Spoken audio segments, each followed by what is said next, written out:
I'm here to talk about the market. The Edmonton, Alberta, Canada, March 2024 real estate market. Okay, I talk with private sellers all the time. I talk with listed sellers all the time. I talk with realtors who are making these offers. I make offers. I work with other wholesalers. I'm a professional full-time wholesaler. I work with my investors. I buy properties. I sell properties. I talk within groups. I follow groups. I go to seminars. I hear a lot of stuff. I want to tell you what I'm seeing. There's a lot of crazy activity. Okay, things really turned. The winds totally shifted 180 degrees like 2 months ago. There's a ton of activity, and there is a berserker's amount of demand for land. Everyone wants to be a developer all of a sudden because of this CMHC MLI Select program. The cat is out of the bag that Edmonton changed its zoning rules, and the cat's out of the bag that MLI is this popular thing, and it's this buzzword right now, and everyone's going after and asking on groups everywhere, how much does it cost to build a building?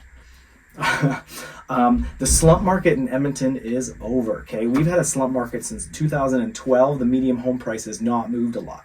It started in 2023 when there was like a rate drop and the market was going bzzz, but then they capped that rate and it leveled off. But now it's happening again, plus people knowing about all the incentives here now.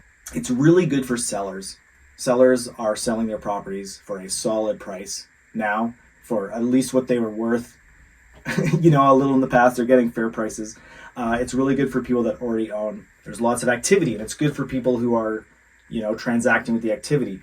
The recovery market increasing with a match of all the flood of investors trying to work here, with a match of all the people that are moving here, a match with all the low price for relatively with the rest of the country, is making a big storm of activity and demand here. Pretty crazy. We're following the 18-month lag behind Calgary's prices increase. We're right on time for that. People are moving here like crazy. I heard this from Olco at Franken Homes. Don't quote me on the exact numbers, but Canada had an immigration goal of like 500,000 last year. And this year they have an immigration goal of like 515,000 immigrants to Canada. In 2023, January to December, Alberta received like 130, 150, 100 something thousand new people from domestic and overseas, meaning that Alberta got like a 25% of the country's immigration goal in the last year. A lot of people are moving here. Flips, buy and holds, and forced appreciation deal. This market is really difficult for flips. It is shifting. Yes, it's a seller's market, but it's making it much harder to buy low. For flips, people are standing their ground on their these sellers that we talk to are standing their ground on their price, and they're getting it. So it's harder to find these flips. And also, there's no comps. We're running off last year's sold comps, but there's no new rising price comps on the board. There's no data, so the flips are very hard to make work. Everything works sometimes. Buy and holds are great if you have a little bit of money and you can get into something that's decent and you can just hold it for 5 or 10 years and ride out this recovery market and just invest in this recovery market. That's a great strategy too. And it's also really good for forced appreciation deals. Large or small forced appreciation, like buying something and building on it, buying something and fixing it up, buying something and adding a suite, doing value adds.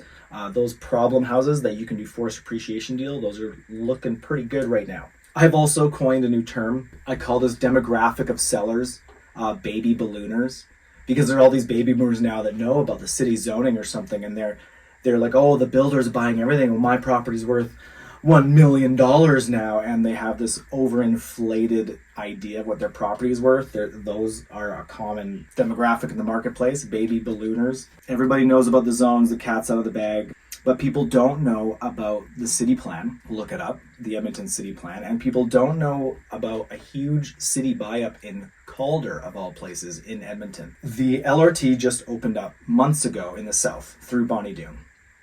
They're building the new LRT from downtown into the West End, through the West End and Stony Plain and that. They're doing that now.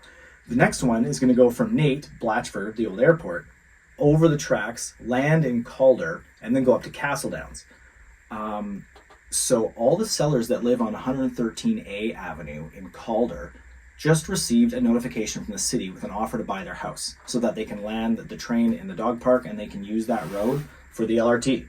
So there's lots of interesting stuff. So there's a market tip. Calder, the city is literally buying in right now. Everyone knows about the zoning things, but they don't know about the city plan and the LRT North Line. My recommendations, those are my market notes.